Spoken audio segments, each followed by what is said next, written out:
Wisdom, wisdom, that's the test. Which rival wisdom team is best?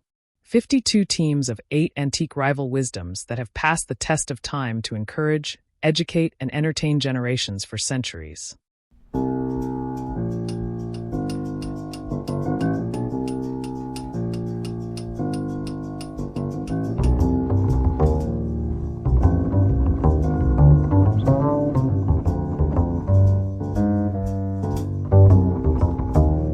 Team 22, act exceptionally.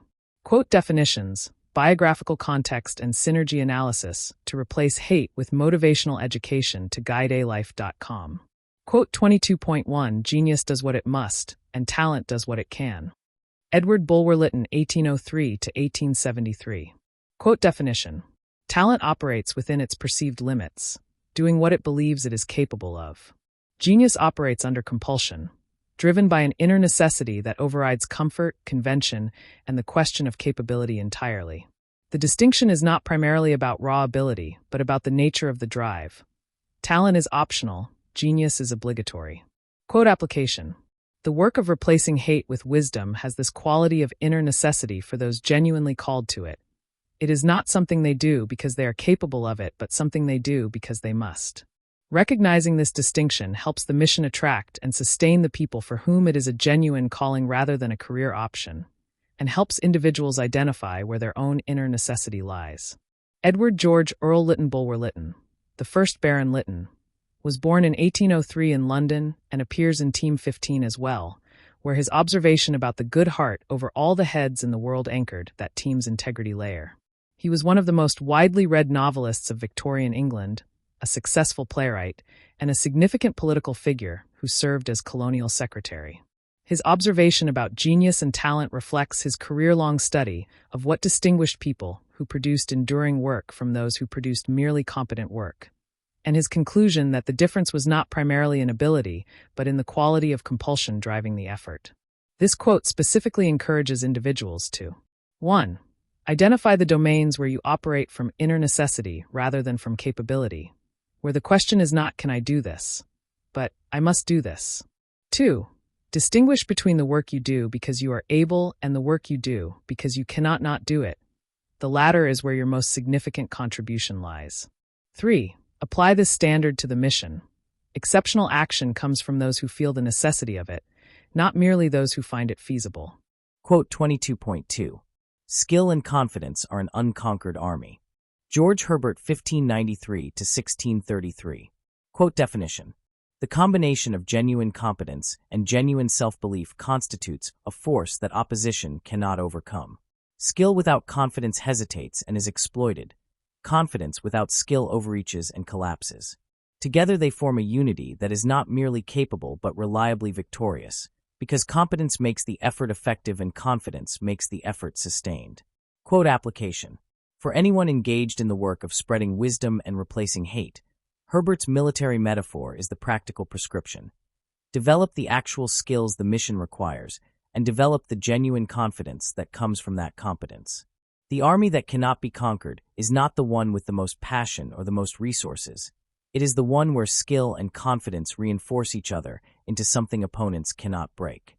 George Herbert was born in 1593 in Montgomery, Wales, into a distinguished aristocratic family and educated at Westminster School and Trinity College, Cambridge, where he was appointed public orator at 26, a prestigious position that typically launched political careers. He served as a member of Parliament briefly, but then, in a decision that surprised his contemporaries, took holy orders and spent the last 3 years of his life as a country parson at Bemerton, near Salisbury.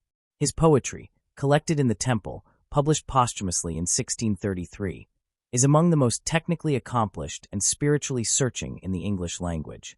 Herbert was a man of genuine skill. His poetry demonstrates exceptional formal control and imaginative precision, and genuine confidence grounded in both his faith and his craft. His observation about skill and confidence as an unconquered army reflects his understanding that genuine competence, backed by genuine belief in what one is doing, creates a quality of sustained effort that opposition cannot ultimately overcome. This quote specifically encourages individuals to 1. Develop genuine skill in the work that matters most, not performed confidence in the absence of competence, but earned confidence built on actual capability. 2. Recognize that the combination of skill and confidence is qualitatively different from either alone. Together they produce the sustained, effective effort that opposition cannot permanently defeat. 3. Apply Herbert's military standard to the mission. Build the skills that make wisdom education genuinely effective, and build the confidence that makes the effort persistent through resistance. Quote 22.3. A pound of pluck is worth a ton of luck. James A. Garfield, 1831 to 1881. Quote definition.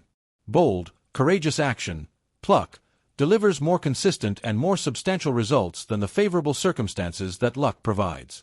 Luck is passive and unreliable. Pluck is active and renewable. The person who acts with genuine boldness can create the outcomes that luck occasionally delivers accidentally, and can do so deliberately and repeatedly. Quote application. The mission of making America wiser and kinder cannot wait for luck, for the cultural moment to be favorable, for the opposition to soften, for the resources to be ideal. Garfield's pound of pluck is available right now and worth more than any favorable circumstance the future might deliver. Bold action on behalf of human dignity, taken now in unfavorable conditions, consistently outperforms waiting for luck to improve the odds. James Abram Garfield was born in 1831 in a log cabin in Orange Township, Ohio, the last American president born in a log cabin, to a family in genuine poverty. His father died when he was 2. He worked on canal boats as a teenager to support himself and his mother. He educated himself sufficiently to attend and eventually lead Hiram College, served with distinction as a Union Army general in the Civil War, served 17 years in Congress, and was elected the 20th President of the United States in 1880, only to be shot by an assassin 4 months into his term and die 11 weeks later from the wound, which was likely worsened by the unsanitary probing of his doctors. His entire life was an illustration of pluck over luck.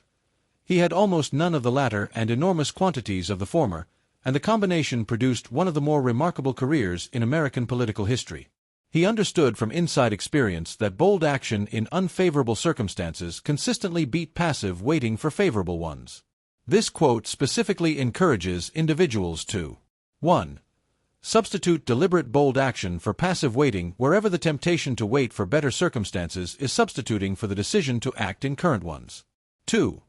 Recognize pluck as a renewable resource. Unlike luck, it can be cultivated, practiced, and deliberately deployed, making it consistently more valuable than the favorable circumstance it outweighs. 3. Apply Garfield's weight comparison directly. What ton of luck are you waiting for that a pound of pluck could deliver right now? Quote 22.4. He who has never failed somewhere cannot be great. Herman Melville, 1819 to 1891. Quote definition. Genuine greatness, the kind that involves real risk, real ambition, and real engagement with difficult problems, necessarily includes failure, because the scale of aspiration that produces great achievement also produces the failures that lesser ambitions avoid by never reaching that high. The absence of failure is not evidence of exceptional competence, but of insufficient ambition. Quote application. The work of replacing hate includes many failures. Conversations that don't land, content that doesn't reach, communities that resist, approaches that prove ineffective. Melville's principle is the reframe.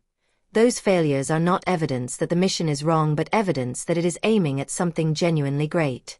Every failed attempt at something worth doing is proof of the scale of aspiration that genuine greatness requires.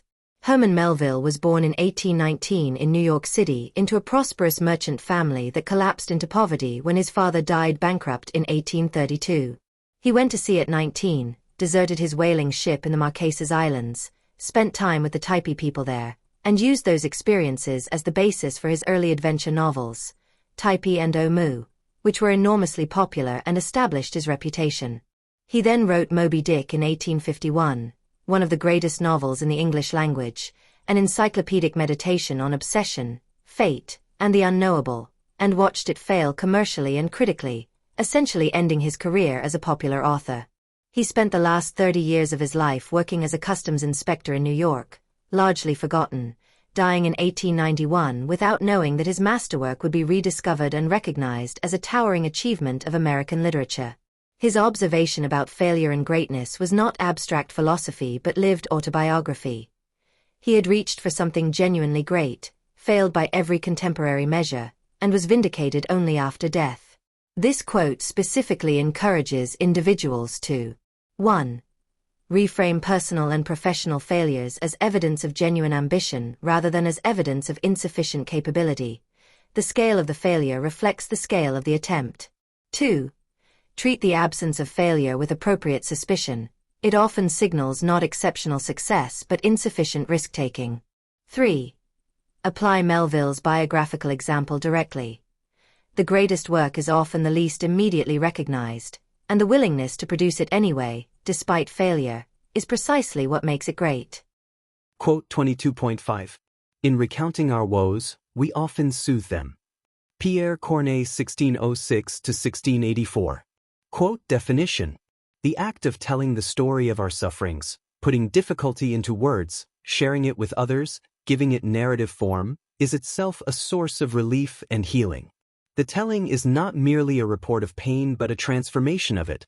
Narrative gives shape to what was formless, perspective to what was overwhelming, and the human connection of being heard to what was isolating. Quote application. For the mission of making America wiser and kinder, this principle validates the power of storytelling as both a personal healing tool and a community-building one. When people share the stories of their encounters with hatred and their experiences of wisdom and kindness, they are doing more than reporting. They are soothing the wounds while building the human connection that replaces division with genuine community.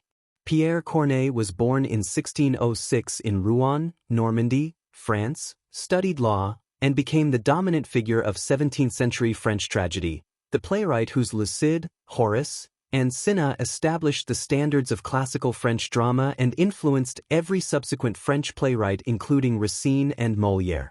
He was a keen observer of how human beings process difficulty through language, having spent his career dramatizing characters who articulate their suffering in verse of extraordinary formal precision and discovering that the act of articulation, both for his characters and for his audiences, produced the catharsis that Aristotle had described as tragedy's purpose. His observation about recounting woes and soothing them reflects both his theoretical understanding of drama's psychological function and his practical experience of watching audiences leave performances of harrowing material visibly relieved rather than merely harrowed. This quote specifically encourages individuals to 1. Engage in the deliberate telling of difficult stories, one's own and others, as a genuine therapeutic and community-building practice, not merely as complaint or catharsis. 2. Create and protect spaces where woes can be recounted honestly, because the telling is often where the soothing begins. 3. Apply this principle to the mission. The stories of encounters with hatred and experiences of wisdom are not incidental content but the core material through which genuine transformation is communicated and received. Quote 22.6. Be content to act, and leave the talking to others. Baltasar Gracian 1601–1658. Quote definition. Genuine achievement speaks for itself. The person of exceptional action does not need to narrate their own excellence, because the actions provide their own commentary. Contentment with acting, while leaving the evaluation and description to observers, is both more effective and more dignified than self-promotion, because actions are more credible than claims and because the talking of others carries more weight than one's own. Quote application. This is Twain's action speaks louder than words from Team 19 taken a step further. Not only should action outweigh talk, but the person of exceptional action should be content to let the action do all the speaking. For the mission, the principle is both a personal standard, let the quality of the work speak rather than the volume of the self-promotion, and a practical observation about what actually builds credibility and trust over time. Baltasar Gracian appears in Teams 12, 16, and 21 as well. His practical moral philosophy generates insights applicable across multiple domains. Here, in Team 22, his most austere principle of action over self-promotion takes the stage. Born in 1601 in Belmonte de Calatead, Aragon, Gracian was a Jesuit priest and rector whose art of worldly wisdom observed the courts, institutions, and social hierarchies of 17th-century Spain with the precision of someone who had watched what worked and what didn't across decades of close observation. He had seen people of genuine ability diminish themselves through excessive self-promotion, talking about what they had done in ways that made observers trust the talk less rather than more, and he had seen people of comparable ability build lasting reputations precisely by allowing their work to generate its own audience. His principle was practical, not merely stoic. Actions convince where claims merely announce. This quote specifically encourages individuals to 1. Invest the energy that self-promotion requires into the quality of the action instead, because excellent action generates its own commentary from others, which is more credible than any self-description. 2. Develop the discipline of contentment with doing, resisting the anxiety that unnarrated excellence will go unrecognized, which is almost always unfounded when the excellence is genuine. 3. Apply Gratian's standard to the mission. Let the wisdom content, the community impact, and the genuine human transformation speak for themselves rather than substituting announcement for achievement. Quote 22.7. No snowflake in an avalanche ever feels responsible. Voltaire, 1694 to 1778. Quote definition: collective harm, the avalanche of social cruelty, institutional injustice, or communal hatred, is composed entirely of individual contributions, each of which feels too small to be responsible for the whole. But the avalanche is nothing but the sum of the snowflakes that disclaim responsibility. The feeling of individual insignificance in collective harm is precisely the mechanism by which collective harm operates and perpetuates itself. Quote application: this is one of the most penetrating observations in the entire 52-team collection about how ordinary people participate in extraordinary evil. The casual prejudiced remark, the unreflective laugh at a dehumanizing joke, the silence in the face of cruelty, the vote cast from resentment. None of these feels like the avalanche. Each is a snowflake. Voltaire's observation is the wake-up call. Count yourself among the snowflakes, and take responsibility for your contribution to what the sum becomes. Voltaire appears in Team 6 and 19 as well, where his observations about common sense and purposeful engagement anchored those frameworks. Born François-Marie Arouet in 1694 in Paris, Voltaire spent his career as the most pointed and most consequential critic of religious intolerance, political tyranny, and collective injustice in Enlightenment Europe. He understood collective harm from direct experience. He had watched the Catholic Church and the French state combine to produce the judicial murder of Jean Calas, a Protestant merchant falsely convicted of murdering his son to prevent his conversion to Catholicism, and he had campaigned for 3 years to rehabilitate Calas' memory and secure compensation for his family. The avalanche that had killed Calas was composed of individual snowflakes: the judges who voted to convict, the neighbors who testified, the officials who looked away, the public that did not object. None of them individually felt responsible for a judicial murder. Together they had committed one. This quote specifically encourages individuals to 1. Examine your own individual contributions to collective harms, the small acts of prejudice, the unreflective compliance, the comfortable silence, and refuse the snowflake's self-exoneration. 2. Recognize that the feeling of individual insignificance in collective harm is the psychological mechanism that makes collective harm possible. It is not an accurate description of moral reality. 3. Apply the snowflake principle in reverse. Individual contributions to collective good, acts of wisdom, kindness, and genuine human connection, are also cumulative, and the avalanche of positive change is also composed of individual snowflakes who chose to fall in the right direction. Quote 22.8. The fears of one class of men are not the measure of the rights of another. George Bancroft, 1800 to 1891. Quote definition: the anxiety, discomfort, or threatened sense of privilege that one group experiences when another group asserts its rights is not a legitimate standard for determining whether those rights exist or should be honored. Fear is a psychological state. Rights are a moral reality. The measure of rights is justice, not the comfort of those whose privilege their recognition disturbs. Quote application: this is one of the most directly applicable principles in the collection to the work of replacing hate. Every expansion of genuine human dignity has been opposed by the fears of those whose comfortable superiority that expansion threatened. Bancroft's principle names those fears for what they are. Not a measure of rights but a measure of privilege meeting accountability. The mission does not calibrate its vision of human dignity to the fears of those who find that vision threatening. George Bancroft was born in 1800 in Worcester, Massachusetts, educated at Harvard and the University of Göttingen in Germany, and became the most prominent American historian of the 19th century. His 10-volume History of the United States, which he spent decades writing, was the defining narrative of American democratic development for its era. He also served as Secretary of the Navy under President Polk, founded the United States Naval Academy at Annapolis, and served as American minister to Britain and to Prussia. His observation about fears and rights emerged from his deep engagement with the history of how rights had actually been extended or denied in practice. Consistently, those whose existing privileges were threatened by the recognition of others' rights had cited their own fears and discomfort as justification for the denial. Consistently, history had vindicated the rights and not the fears. This quote specifically encourages individuals to 1. Distinguish clearly between the psychological reality of fears, which are real and deserving of acknowledgement, and the moral reality of rights, which exist independently of whether anyone is comfortable with them. 2. Resist the rhetorical move that treats the discomfort of the privileged as a legitimate counterargument to the rights of the marginalized. 3. Apply Bancroft's historical standard. When fears and rights conflict, history consistently vindicates the rights, and the mission aligns itself with that historical direction. How they work together as a unified philosophy. The ACT exceptionally framework. Drive layer, inner necessity and unconquered competence. Quotes 1-2. Bulwer-Lytton. Distinguish genius from talent by the quality of drive.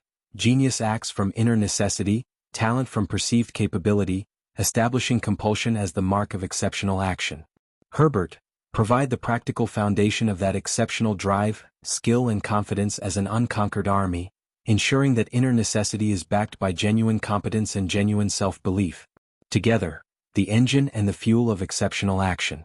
Bulwer-Lytton names the quality of drive that produces it, the inner necessity that overrides the question of capability. Herbert provides what that drive must be built on, real skill and earned confidence, so that the compulsion produces effective action rather than passionate but incompetent effort. Courage layer, pluck over luck and failure as proof of greatness. Quotes 3-4. Garfield. Assert the decisive advantage of bold action over favorable circumstance.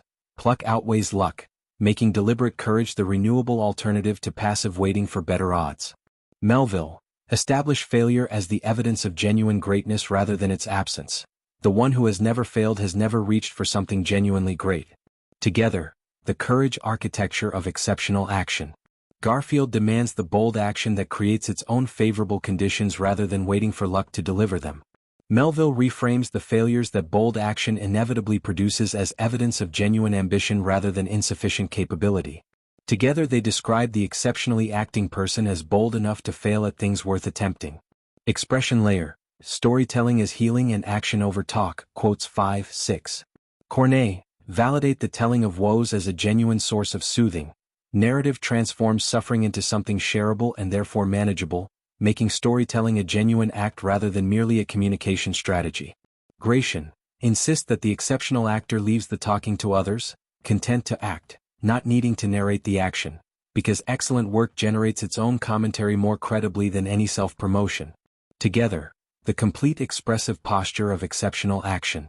Corneille validates the storytelling that processes difficulty and builds human connection, while Gratian insists that the action itself speaks most credibly when left to speak without the actor's own narration. Tell the stories that matter, let the actions you take be described by others. Accountability layer, snowflake responsibility and rights over fears. Quotes 7-8. Voltaire. Name the psychological mechanism of collective harm. No snowflake feels responsible for the avalanche, as the individual accountability each person must refuse in order to break the collective pattern. Bancroft. Establish the moral standard that exceptional action serves. The fears of one class are not the measure of another's rights, refusing to let discomfort calibrate the vision of genuine justice. Together, the moral accountability of exceptional action. Voltaire demands that each person refuse the snowflake's self-exoneration and acknowledge their contribution to collective outcomes, good or ill. Bancroft ensures that the standard exceptional action serves as genuine justice rather than the comfort of those whose privilege that justice disturbs. Together they describe the exceptionally acting person as genuinely accountable and genuinely just. Free Easy Extra Advantage Math, Spelling and Reading Workbooks you can download for free at stop2think.com or buy at educationstopshate.com. Free Easy Math Wisdom Workbooks with octo repetition to grow math self-confidence. You'll get plenty of repetitive practice of age ranges and averages of our 52 teams of 8 quote authors. Free Easy Alpha Cipher-coded puzzles teach letters, numbers, and phrases using antique wisdoms that encourage and educate. Can you decode this cipher quote of encouragement using either our Learning to Spell or just for fun instructions? And since time is money, practice reading faster with 52 teams of antique rival wisdoms that have passed the test of time to encourage, educate, and entertain generations for centuries. We offer printed versions and timed videos with background music. Sign up for free weekly emails of 52 teams of antique rival wisdom workbooks with easy math, spelling, and reading practice. And, if you'd like to get paid for sharing our wearable wisdoms, keep this in mind. Everyone I know wears a shirt, and most of us change them daily, so change your shirt and change the world. Social equalities are blatantly subliminal antique positive wisdoms repetitively shared without saying a word. This applies to all our wearable shareable wisdoms. Like pretty witty baby onesies and baby tees that you and others will see and read multiple times a day. The same is true with pretty witty kids, but they'll also share these wisdoms with anyone that can read at daycare or school. Youthful truths let your kids gain confidence sharing antique wisdoms with their friends. Imagine them sharing words of wisdom with classmates and teachers. I think, therefore I think tees I wear is a super easy way to share words of wisdom that have passed the test of time. Our social equalities help make us all wiser and kinder with blatantly subliminal messages promoting a more fair and equal opportunity society for all. And don't forget our giftwisdoms.com for birthdays and holidays that makes it easy to share the wisdom with clothing, coffee mugs, and magnets. So do the future a favor by encouraging, educating, and entertaining with words of wisdom that have passed the test of time to make us all wiser and kinder. With wearable wisdoms to fit babies, kids, and adults. You can clothe a whole family, city, or state. Join the 52 of 8 today.